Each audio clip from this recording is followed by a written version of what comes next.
as you push for a Harris victory. Are these early voting numbers painting a picture of what might come for you, or just giving you more anxiety with 6 days to go? Well, I'll tell you, we're going straight towards the finish line, Joe, when we have to. Look, there's a lot to be optimistic about from early vote numbers, particularly low propensity voters that are coming from areas where we feel very optimistic about Kamala Harris, particularly Detroit. My county, Oakland County, always has a high vote turnout, and people are voting in droves. I went on Saturday to early vote thinking I'd just swing in and be able to run to my next event. And there was over an hour wait to vote in Bloomfield Hills, Michigan for early vote. And we certainly know that the push that the Harris campaign is making, a very focused, dedicated push on Michigan, is working. Donald Trump is all over the place, literally and figuratively. And his closing salvo in Michigan, dumping on Detroit, being that chaos agent that he tends to be, I don't think Michiganders are buying it. We know it's a close race for a variety of reasons. Kamala Harris has not even been the nominee for 80 days, and yet she's doubling down on a supply chain message, a manufacturing message. And honestly, she's running here like she's almost running for governor. She's in Michigan so much. We're wondering if she has a twin, which she doesn't, but she's very focused, and I think it's going to pay off. Well, I'll tell you, there's a lot to be said about the presidential campaign, and we can talk about this a little bit more, Congresswoman, but there's an important Senate race, of course, that's happening as well. We saw new numbers from Suffolk University with USA Today showing the Congresswoman Slotkin leading former Congressman Mike Rogers by 2 points. This is so close, much like the presidential campaign, potentially too close to call. Our viewers on Bloomberg TV and YouTube getting a look at that poll right now. Does the top of the ticket decide the Senate race in your state? Well, it certainly is going to have a big impact. And one thing we know about Alyssa Slotkin is that she has been rigorously campaigning for a year and a half now, working to fill the shoes of Debbie Stabenow. And I believe she's fulfilled the goal of running an immaculate campaign. Michigan, a lot of people don't realize geographically, is the largest state east of the Mississippi. We've got 10.8 million people. We've got metropolitan hubs in Detroit and in Grand Rapids. And then we've got a lot of farm country. We've got a beautiful up north Michigan. And Alyssa has covered a lot of ground. And she's also run a very disciplined campaign. And I'm thrilled to call her one of my dear friends in Congress. I was one of the first members of Congress to endorse her. I have stood by her every step of the way and have loved working on her campaign. One thing we know about Mike Rogers is that he's nowhere. And people don't even know if he lives in Michigan.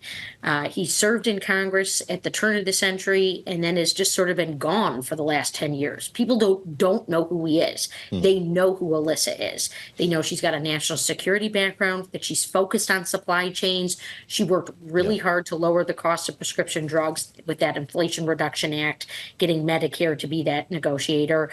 And so I'm confident in Alyssa in a big way. In her race, and I'll tell you, I'm not buying that Suffolk poll. I'm really not, particularly. So you don't think it's a 2-point race?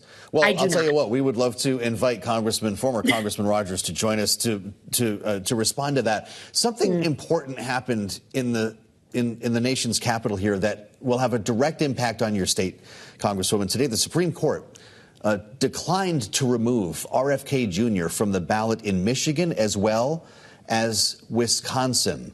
There are some out there, some Republicans who are rather concerned about this, knowing how close the presidential contest is in these two states, including your state of Michigan. 1 or 2 percentage points for RFK Jr. could, in fact, make the difference. Did the Supreme Court just help Kamala Harris win the election? Well, the ballots have been printed, and people have been absentee voting since September. And RFK Jr. sued way too close to the deadline. The ballots had been printed, votes were just about to get started. And it's no surprise that the U.S. Supreme Court threw this out. There was no way to remove him from the ballot. And frankly, he goofed up. He said he was running for Congress, or excuse me, president. He said he was running for president first as a Democrat, then as an independent. And then he came out and endorsed Donald Trump, and he's vying to be his head of the FDA, which is frightening, given that he talks about eating bears and whales and all these conspiracy theories that will not serve the American people well. And you're right, he might very much damage Donald Trump. I will say that several of the homes in Oakland County that I drove past all the time with his signs no longer have his signs. But that doesn't mean that people, when they walk in to the voting booth, aren't going to check his name and that he's not going to take away from someone. One thing that I've seen in the years that I have been on the ballot is that person, like the RFK Jr., who's really not supposed to be on there, but is on there, they end up taking a lot more than you think. There's always a frustration with the two-party system. We see that time and time again. We're obviously working very hard on the Democrat side to convince everyone to vote for Kamala. Well, now that he's so closely associated with Donald Trump, though, Congresswoman, that's advantage Harris, is it not? It's going to advantage Harris for sure, and I think that his presence on the ticket is going to have an impact, and it's hard to know how much, but we'll see on Election Day. My guess is that it'll be more than we expect, just because people go into the polls and they check off a name, and it's going to take from Donald Trump. Yeah.